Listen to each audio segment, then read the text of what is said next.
अस्सलाम वालेकुम friends, welcome back to Top Smarties. Drama serial Tum Bin कैसे जिएं।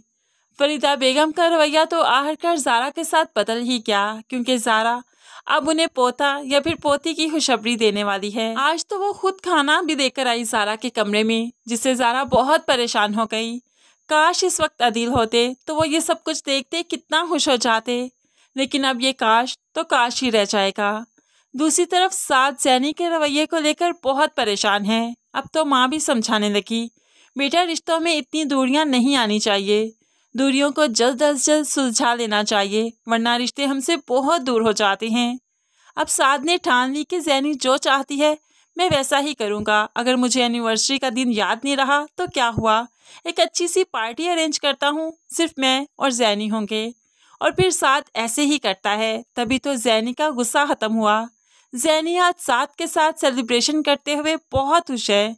ये साद और जैनी की पहली और आखिरी सेलिब्रेशन ही होगी, क्योंकि साद तो दिल से सिर्फ ज़ारा को चाहता है। भला कब तक जैनी के लिए ये सब कुछ करेगा। ज़ारा पर एक मुश्किल के बाद दूसरी मुश्किल अब आने वाली है, क्योंकि मिरहा को आकिब ने जो रात के वक्त मिलने के लिए बुला लिया, तो मिरहा भी इनकार नहीं कर पाई, बल्कि वो गेट पर चली जाती है आकिब को देखने के लिए। जैसे ही वो गेट पर गई तो माहम देख लेती है। माहम तो धक्का देते हुए मिरहा को अंदर की तरफ धकेलती है और खुद वो आकिब को देख ही लेती। मिरहा तो भागते हुए बजाय अपने कमरे के जाए ज़ारा के कमरे में आ जाती है, जहाँ पर ज़ारा नमाज पढ़ रही थी। माहम भी आकिब को देखती है तो आकिब भी यहाँ से भाग जाता है। अब माहम भी गेट बंद करते हुए कमरे की तरफ आई, तो यहाँ पर मिरहा ने सोच रखा है कि उसने करना क्या है। अब तो वो इस ज़ारा पर इल्ज़ाम लगाएगी। जितनी अच्छी मिरहा बनती है उतनी ही बुरी बन जाएगी। खुद को बचाने के लिए वो ज़ारा को नुकसान पहुंचाएगी, उस पर इल्ज़ाम लगाएगी कि वो बदकिरदार है। अब मिरहा जब अपने कमरे में गई तो माहम उसे बुरी तरह झिंझोड़ने लगी। यही था ना वो लड़का जिसने हमारे घर में चोरी करवाई थी, आखिर तुम इसका पीछा क्यों नहीं छोड़ देती। अम्मी को बता दूंगी मैं।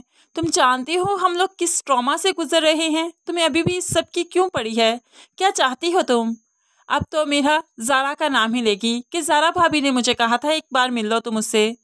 माहम जानती है कि ज़ारा ये बात नहीं कर सकती, लेकिन फिर भी माहम को कोई बात तो मिल ही गई। अब तो वह ज़ारा का जीना हराम करेगी, ज़ारा पर इतना जुल्म करेगी कि तुमने मेरी बहन को क्यों उकसाया इस तरह से, क्यों उसे गलत काम करने के लिए उकसाया। अब तो वो ज़ारा को बुरी तरह से बेड के पास धक्का भी देगी कि ज़ारा का मिसकैरेज हो जाएगा। ज़ारा के पास ये जो खुशी आने वाली थी माहम की वजह से, ये भी उससे रूठ जाएगी, ये खुशी भी ख़त्म हो जाएगी, जिसकी वजह से फरीदा बेगम अब ज़ारा से हाथ जोड़कर माहम के किए की माफ़ी भी मांगेगी, क्योंकि फरीदा बेगम जानती है कि माहम किसी का अच्छा नहीं चाह सकती, खास तौर पर ज़ारा का।